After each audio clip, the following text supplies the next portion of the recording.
Hey there, Cartoon Network. It's come to my attention that— Yo, what is this? Yo, what you doing? Never in my life have I been so disrespected. This has been out for an entire year. Huh? That's great, but tell me this. Where the riots at?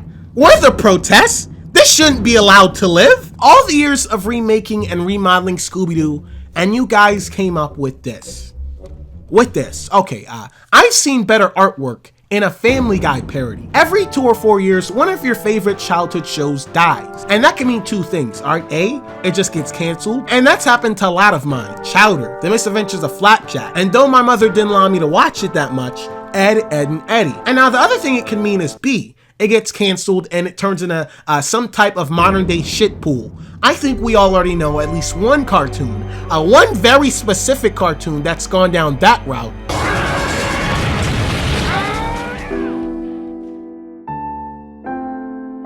But looking at Scooby Doo, I've watched a couple of episodes, I watched a little bit of clips from it, and to tell you the truth, it's not that bad. Even though I know the majority of viewers are waiting for me to bash and say 2 out of 10, suck my ass, it's an okay show. And I know I made a big deal about it in the beginning about how I've been disrespected, but that was all jokes, all for comedic effect. So just hear me out for 1 second. The artwork isn't the best, and when I say it isn't the best, I mean out of all the Scooby-Doo remakes and remodels that they've done, this one is the most different in artwork from the original. Just look at Scooby-Doo. Take one good look at him. Remember that one Scooby-Doo show, What's New Scooby-Doo? I tell you what's new. Probably crack, meth, starving, animal abuse. Not to mention that there are times that Scooby's new head looks like it equals the size of his entire body. I can see the type of look that they were going for. Kinda goofy look that blends in with the ability to cut back on production costs. And that's why there's so many people that just take one look and already hate it. They already hate it because the other remodels of the Mystery Gang try to stay proportionate to real life human anatomy. But now they've decided, forget all that. These sorry sacks of shit don't need body proportion. I've got a better idea. It's time to bring out the skinny legs, thigh gap look that's in so many cartoony cartoons. I get to save money on animation costs, and the Scooby-Doo fans get their show back and running. That way, everybody wins. Not to say that that type of look is bad, but it makes Scooby-Doo's mystery seem even more like a cartoon than an animated story. The animation is good. That's pretty much all I can say. There are times that it'll slow down and get a little plain and simple, but only when it's supposed to, like whenever it's some event that has little effect on the suspense building of the show. Again, I think it's good, just good. I don't think that they should be applauded that much because it's not like they have much overall difficulty animating their artwork as much as something like Scooby-Doo Incorporated might be dealing with. But again, it's good. This section is the main reason why I say that this new Scooby-Doo isn't that bad and why us Scooby-Doo fans shouldn't be crying that much.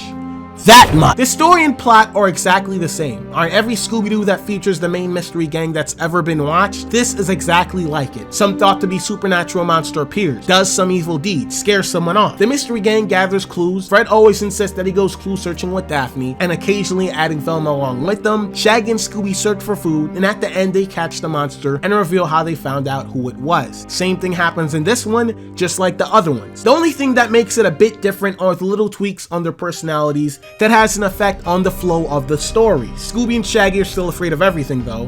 Velma is still smart and sarcastic, but her sarcastic side shows a little bit more. Fred still seems clueless to danger and pretty much clueless to everything until the end of the episode, other than knowing how to make traps. Daphne's still enthusiastic about the mysteries that they solve, but they've given her a more ditzy and playful personality. To top it off, the range of humor that they work with in the show has been heightened. I'm not necessarily saying that it's funnier, but there have been an increase in the diversity of jokes. Not sure if being on modern day Cartoon Network has allowed more humor flexibility, or maybe getting older has allowed me to understand the gravity of certain jokes. I don't know, but the show certainly has had not just some laughable ha-ha jokes, but also a few dark ones. Slipping, can't get a grip. It's okay, we've done our job. It's time we made the ultimate sacrifice.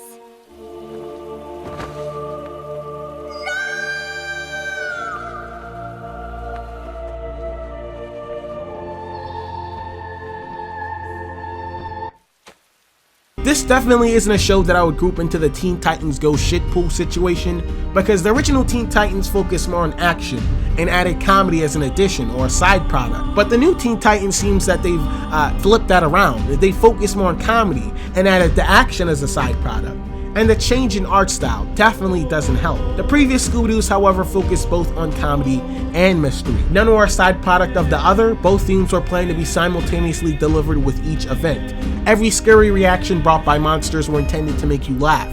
Every eating contest or food searches done by Shaggy and Scooby that results in them encountering the monster were intended to make you laugh. The way that they've brought together mystery and comedy hasn't changed. So again, it's not a bad show. I know how much people hate change, but if you're a person that's enjoyed Scooby-Doo as much as I have, then I'm sure you'll enjoy this Scooby-Doo just as much. So let's see, consistent story and character traits, 9 out of 10. Animation, 8 out of 10. Character remodels, 5 out of 10.